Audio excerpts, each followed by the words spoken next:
to document the way this team has started. A victory on the road in Brazil against Kansas City, and then you go into Vegas and you take out the Raiders in a game where they have basically were in control throughout. It was Pete's 74th birthday, but not a happy birthday as Justin Herbert climbs the pocket, now rolls right. Where's the vet? Keenan is in the back of the end zone. Keenan Allen secures that. They grab the lead, 10-6, right after the 2-minute warning, and dialing up a deep look for Quentin Johnson. He had a couple of touchdowns in the first game, and that is an absolutely perfect throw as he's settling in after a rough start to his NFL career. Here on a 4th down, try to hand it off to Darius Davis on a little jet sweep action, and it is a turnover on downs. That's after the Raiders had gone on a lengthy drive that ate up a ton of clock and settled for just a field goal. Gotta have it. And here, who else? Derwin James deflects that as Geno's looking for 6. Dante Jackson secures their 3rd interception of the night. Suffocating defense. Chargers 2-0. Dan Orlovsky joins me now from inside the booth there in Vegas. And I'm going to ask you first about Justin Herbert, because you guys play the same position and you are such an astute observer of that position in particular. How is he elevating his play early on in the 25 season? Scott, there's a philosophy change in that organization right now that Justin Herbert's the best player on the field every time that the Chargers play, and they're going to put the ball in his hands. And I think you're seeing some of the roster building take shape and show itself. They put him under center on early downs. They go hard ball, play action, and they try to take shots down the field, and it's paying off for them, and he's making really good decisions. And then there's a Keenan Allen or a Lad McConkey. The health, the playmaking that he's had with his legs have been a really big deal. And so there's this overall thought of they're not handcuffing him. We think that when we go and throw the ball on early downs, our guy's going to do the right thing with the ball at the right time and make perfect throws. And it's just this confidence that you're seeing him play with. They're protecting him. He's got pockets to throw out to for days, and the perimeter players are playing really well. So it feels different when it comes to the offensive side of the football in Los Angeles. You made a great point as the game was coming to an end. We know Coach Harbaugh wants to run it, and they haven't done that well, at least didn't in this particular game. But you could certainly put on the tape and watch the defense, and that would make everyone with the Chargers smile. That was eye-opening to see just on all levels, even in a game where Mac goes out with that ugly elbow injury. What impressed you most about that side of the ball for L.A.? They give you nothing. Yeah. They don't give you, as a play caller or anything, they don't give you anything easy as a quarterback. It's suffocating. You know, when we talked to Derwin James about this defense and in reference to their defensive coordinator, Jesse Minter, he said it's the most prepared defense he's ever been on. And this is a zone-centric defense, Scott. And so, you know, getting into football terms, this is when you're playing some zones that play with eyes on the quarterback all the time, there's vacancies. This is a zone defense that matches concepts. They don't really play a coverage, they play concepts. And so you as an offense, you're trying to figure out ways to attack them in different levels, and they're playing that concept rather than playing an area. And that's where the matching comes from. And so there's very little completions given. And the thing that it does to you as an offense, as a play caller, as a quarterback, it just constantly stresses your patience. And you get impatient throwing these little 3 or 4 yard checkdowns, and you try to fit a ball in there or try to fit a ball behind a defender. That's where you get some of those tips that become interceptions. And so it's a big-time defense. You can't run it against them that successfully. They choke you out in pass coverage, and you end up holding on to the football, and that's when some of those sacks by players like Henley or Derwin James come. Congratulations on a fantastic start. This team looks like it's playing with confidence on both sides of the ball, and you're a big part of that. What have these first 2 wins been like away from home where they've been complete efforts on both sides of the ball? Yeah, man, they've been huge. 2 division wins on the road, like you said. I think, you know, just a team coming together. You know, the camaraderie in the hotel, the locker room, you know, everybody is knowing their purpose right now. And I think we're showing it, you know, all 3 phases of the game. Defense was huge tonight. And, yeah, we just feeding off each other. How are you seeing Justin's game evolve? It seems like to some degree it's slowing down. We're just seeing a natural progression of a really talented player at the position. Yeah, I think it's just that the game's slowing down for him. His confidence is through the roof. His composure is, you know, second to none right now. He knows the offense like the back of his hand, and when he's able to see the defenses and he knows exactly what they're doing, I think we're going to be in a good spot, and he's going to be able to take us down the field for some points the majority of the time. Speaking of seeing the defense, Keenan, I get when you're out of the game, it's not, you're getting ready to go back on the field, but your defense was hellacious tonight. What kind of level are you seeing out of that group, speaking of elevating their game? It's top notch, man. When you play offense and the guys are getting off the field, they're stopping them from scoring touchdowns, it's huge. It gives you a motivation. You're just ready to go back out there and make plays, just because they keep doing it over and over and over. So, hats off to the defense. Everybody was making plays. That's what we like to see. I can't help but smile watching you do your thing. I feel like it was the Pro Bowl a couple of years ago. I smiled when I saw you, and I said, "You're going to ride this till the wheels fall off." And you said, "That's the plan." It looks like there's still plenty of gas in the tank to be back with the Chargers and contributing the way you are. What's it like for you to be back there doing what you're doing? Yeah, man, it's great being back home. Being back in these threads and these colors. With the family, the organization. I can't ask for nothing better. I got nothing else to do.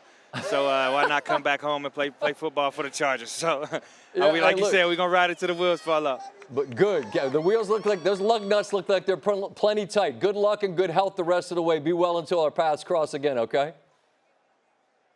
All right, thank you. I appreciate it. Yes, sir. A happy night for Coach Harbaugh. It was not a happy birthday for Pete Carroll. He had these thoughts after the Raiders dropped their home opener.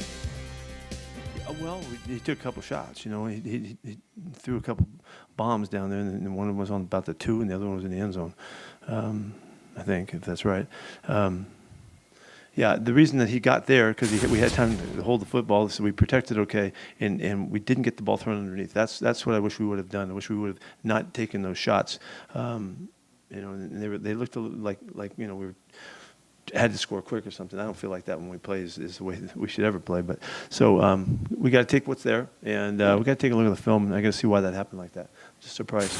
We haven't looked like that at all at any time. So it's the first time that came up. Ryan Clark alongside, as always, on Monday nights. This might be a record for the latest we've been together, but hey, this is what we do, and we enjoy our jobs. Keenan said, "I got nothing to do." We got nothing to do either except talk ball. Yes, sir. And the defense of this Charger team, it caught my eye and opened my eyes, because if this is the level they're going to play at, then they're going to be a problem all year long. What from the jump did they do tonight? Well, listen, it was about the way they started and the way they finished. I was scared I was going to fall, but let me get my Kenny Smith on and get over here, right? So the first thing is, listen, this is the first play of the game. What you're going to get a motion here. Let's pause this. You're going to get a motion to the top of the screen, and that's going to bring Alohi Gilman into the play, right? So now once you get the motion over here, now the free safety is going to move over to this hash. Now, as we start this play, let's watch the routes and let's see exactly what they want to get if you're the Raiders.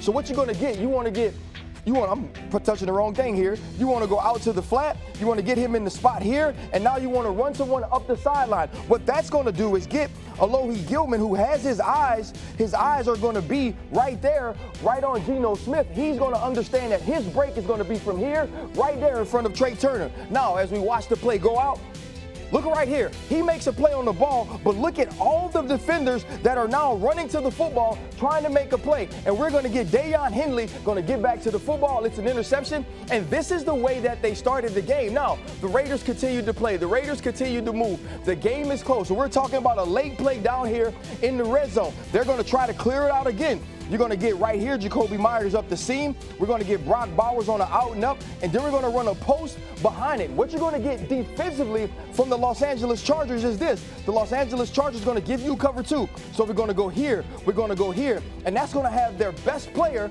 right here, Derwin James, in the middle, and he's going to be the middle third player who runs the middle of the cover 2. Now, as we watch this play out, you want your best athlete here to run along with Jacoby Myers. Now, look what he's doing. Let's look at Derwin James's eyes. Derwin James's eyes, I keep pressing the wrong thing here. Derwin James's eyes are right here at the football. Also, if you highlight this, there we go. If you highlight this, Derwin James is going to be able to make a play on the ball as Dante Jackson runs over the top to get the interception. And as we watch this finish, he gets the football. This is another huge play that keeps the Las Vegas Raiders from making an opportunity or getting an opportunity to win this game. This defense had to play from start to finish. It looked like it was going to be a blowout early. You make the play early. Justin Herbert is clicking on all cylinders. But in the second half, the Las Vegas Raiders begin to make plays defensively. And so the Chargers had to step up and make a play. And it was Henley, and it was Derwin James, and it was Dante Jackson continuously making impact plays on the game. The defense was able to make what the offense did early stand up because they were absolutely brilliant. Early on for Herbert, and you made this point on Countdown. You said, this is a guy I've been critical of, and I feel like for the longest it's been with this young man coming out of Oregon. But. And he's making some plays early on this year that just feel like, yeah, that's what we felt like could happen. Where are you seeing the game evolve? Well, where you're seeing the game evolve is his command at the line of scrimmage, but also his decisiveness. Justin Herbert isn't waiting any longer. He understands where everybody's going to be. He understands when the pocket breaks down. He has the athleticism to get outside the pocket and create plays with his legs. He's become the primary playmaker for this Los Angeles Chargers football team, which is exactly what they drafted him to be. And the other piece to me, which we didn't see as much this game as we saw in the first game, was making the clutch plays. You saw with Greg Roman, they believe in him enough to put it in his hands. On 4th and 1, they said, we're going to stay on the field because offensively we're good enough. But it also tells you, if you're Jim Harbaugh, you believe your defense can get stops as well if Justin Herbert doesn't make the play. Didn't run it at all. That was a point that Dan Orlovsky made on the broadcast, that you're going to need to run it more. You're going to need more balance over time. And you always want to fight the urge 2 games in to say, make sweeping declarations. But I'm about to. If this team has that level of defense and Herbert continues to evolve, this feels like a team that we're gonna have to put in the Baltimore, Buffalo, Kansas City discussion at the end of the year. If what? If what? If they continue to get better.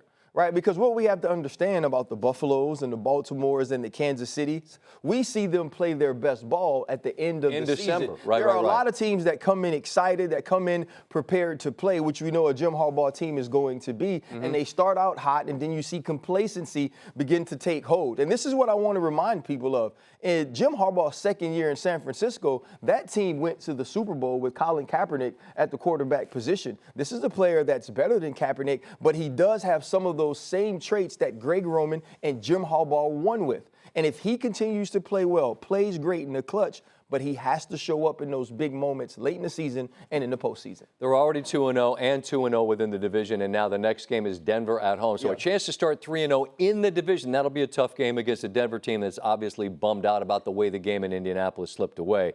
For the Raiders, I said on Countdown, I'm buying into the new coach, the new quarterback, the new running back, the new OC. This was not a great night for them at all. What do the Raiders need to do after tonight? Well, I think the first thing is they're playing against an extremely good defense and team in the Los Angeles Chargers. So that's the first piece of it. The second piece is you drafted Ashton Genty to be a difference maker. You have to call the game to let him be a difference maker. You have to stay consistent in the run. If you're Geno Smith, you have to make the smart passes. You don't have to go out and prove, if you're the Las Vegas Raiders, that you're ready to win a Super Bowl today. You have to prove that you'll make the right decisions. You have to prove that you'll lay down the right building blocks. And what we saw tonight was a step back from the game we saw against the New England Patriots. But make no mistake about it, the level of competition was extremely different tonight than it was week 1. And it will be a short week for the Raiders as they head east for the dreaded West Coast 1 o'clock East Coast Sunday game against Washington. We don't know the availability of Daniels for that one. That'll be something we'll be monitoring throughout the week. How about that defense? Yes, sir.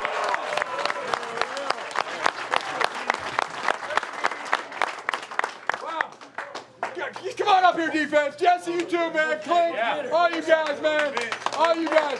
We got 3 fourth down stops, 3 interceptions. Come on, team chat. Come on, team chat. How about this guy? Happy bunch of Chargers. There's a lot of buy-in. Los Angeles, the third team since 1980 to begin the season with a pair of victories, both against division opponents and both away from home, joining the Cowboys in '83 and the Steelers of '99. Both failed to win the division. I'm just the messenger.